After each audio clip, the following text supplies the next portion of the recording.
तो चलिए दोस्तों आज के वीडियो की शुरुआत करते हैं। और KEI इंडस्ट्रीज लिमिटेड, तो इस कंपनी के क्वार्टरली रिजल्ट आ चुके हैं। तो देख लेते हैं रिजल्ट कैसे आए कंपनी के। तो यदि बात करें तो देख सकते हैं, अगर आप देखेंगे टोटल इनकम तो देख सकते हैं जो पिछले साल थी इनकम, जो पिछले साल थी इसी क्वार्टर में वो थी 17,980।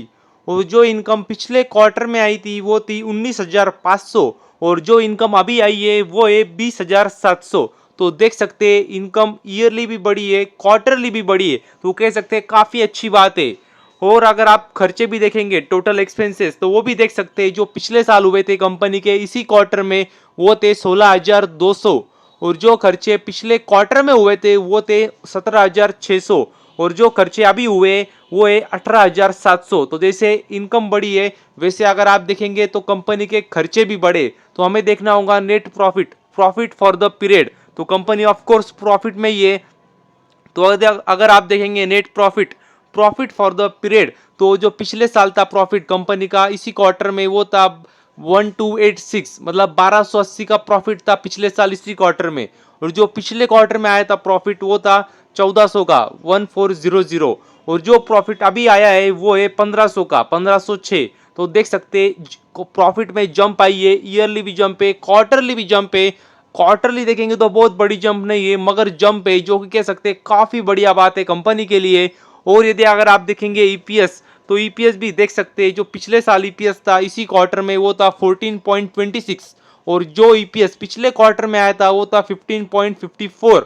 और जो ईपीएस अभी आया है इस क्वार्टर में वो है 16.70। तो देख सकते हैं वही दिखाई दे रहा है, जो ग्रोथ नजर आ रही है वो कंटिन्यूस, मतलब हर इसमें दिख रही है। रेवेन्यू में भी ग्रोथ है, प्रॉफिट में भी ग्रोथ है, खर्चे भी मतलब बड़े हैं ऑफ कोर्स। और उसी के साथ अगर आप देखेंगे तो ईपीएस में भी वही दिखाई दे रहा है, ग्रोथ नजर आ रही है।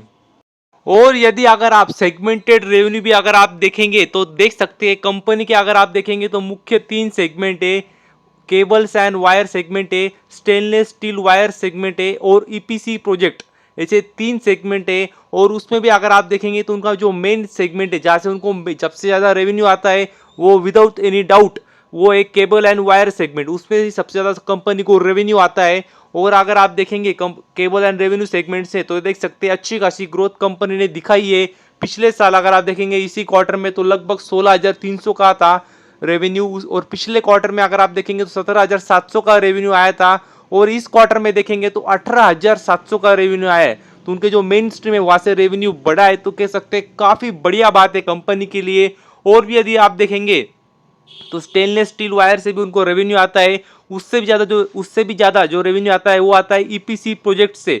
तो उससे भी आप देख सकते हैं कंटिन्यूअस कंपनी ग्रोथ कर रही है ईपीसी प्रोजेक्ट्स में भी। पिछले साल इसी क्वार्टर में 2200 का रेवेन्यू था, पिछले क्वार्टर में 3100 का रेवेन्यू हुआ। और अभी जो रेवेन्यू आया है उसमें से वो है 3,700। तो देख सकते हैं कंपनी कंटिन्यूअसली देख सकते हैं ग्रोथ कर रही है। और मुख्य जो सेगमेंट से वहां से उनको ग्रोथ आई है, तो कह सकते हैं काफी बढ़िया बात है। ओवरऑल अगर आप रिजल्ट देखेंगे तो कंपनी ने अच्छा ही किया है, ईयरली भी ग्रोथ दिखाई है, क्वार्टरली भी ग्रोथ दिखाई है। और सिर्फ रेवेन्यू में नहीं प्रॉफिट में भी ग्रोथ लाई है, तो कह सकते हैं काफी बढ़िया बात है। और कह सकते हैं देखना होगा कल मार्केट में रिएक्शन कैसे आती है, मगर मुझे तो भी रिजल्ट कंपनी के अच्छे लग रहे। तो बस अभी के लिए इतना ही, थैंक यू वेरी मच। और भी ऐसे ही वीडियोस देखते रहिए।